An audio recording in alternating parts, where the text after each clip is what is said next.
что только программирование идет. Программирование bu bir ele профессия IT'nin içinde. IT'nin içinde көп başka профессиялар da var. IT project manager, IT product owner manager, аналитика, дизайнер, DevOps инженер, support и так далее. Ошонун баардыгында кошулганда IT'де бүт адамдар иштеп атат эле. Анын ал математиканы жакшы билсең эле IT ишин болбосун деп айтышат да. Бирок математиканы мындай базовый нөмерлерди билсең жакшы. Менин оюмча IT'де ар бир адам иштей алат. Эмнеге дегенде IT'де көп башка профессиялар бар. Ар бир профессиянын ичинде өзүнүн мындай эмнеден жакшы болсо, например, мен деген эмне разработчик болом десең, программист болом десең, алдагы бөлүнөт фронтенд, бэкенд. Фронтендге көбүнчө мындай визуализация деп коет, мындай сразу жазылган кодун кандай болуп көрүнөт, ошондой деп алар. Бэкендге ал жака математиканы алгоритмди жакшы билиш керек.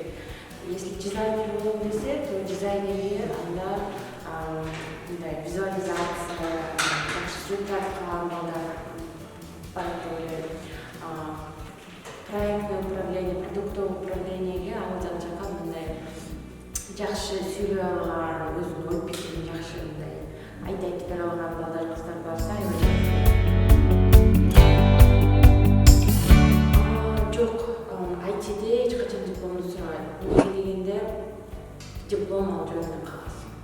Ал кагазды көп адамдар бүтүрүп алып көбүнчөсү колдонбойт. IT'де эмнеси жакшы, өзүңүздүн эң болсо ошо менен иштеп кете аласың. Биринчиден программасын сураш керек. Программасын канча 5 ай, 6 ай, 9 ай. Анан программаны ким түзгөн? Интернеттен алышканбы, же өзүлөрү жазыштыбы, же ал программаны жөн эле арасы бир китептерден текшерип берип койду.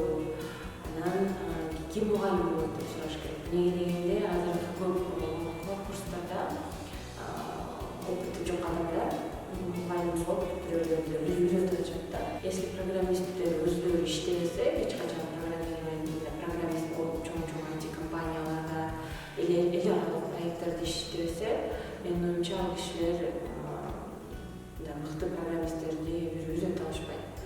Обязательно балдар, кыздар немесин сураш керек. Канча студенттик уже бул курстарды бүтүрүп, канчасы чын программист болуп иштеп атат, кайсы компанияларда иштеп атат.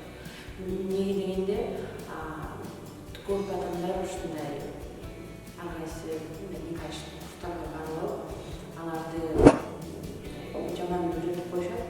Андан кийин жумушта калганда алар ойлойт, мен айтышты болбойт экенмин деп.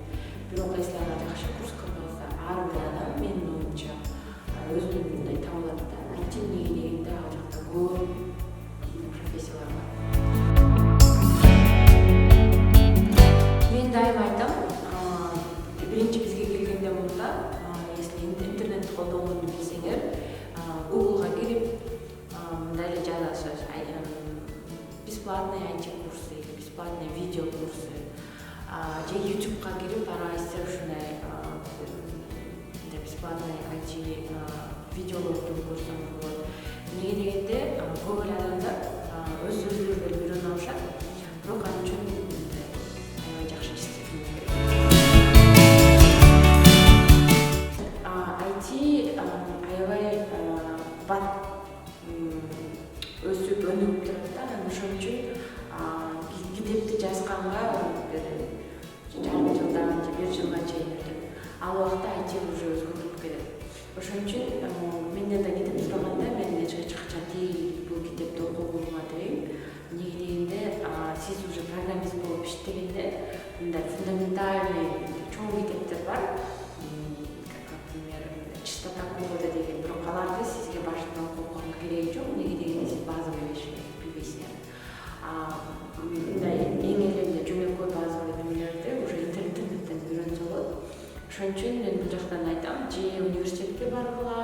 же курска баргыла же онлайн өзүңөрдү мындай күнүгө отуруп өзүңөр эле окуган десеңер интернеттен эле ар кайсы курстарга бесплатно жазылып ошол деп айтам. Неге дегенде тепти биринчиден мындай жакшылап окубайт эч ким. Окуса дагы анын аягына чыкпайт. Аягына чыкса дагы суроолор болот. Мына суроолорду же эч кимден сурай албайсың. Ошон үчүн лучше интернеттен неге дегенде ал жакта суроо болсо кайта эле интернеттен ошол сурооңду кайта жообун таба аласың да.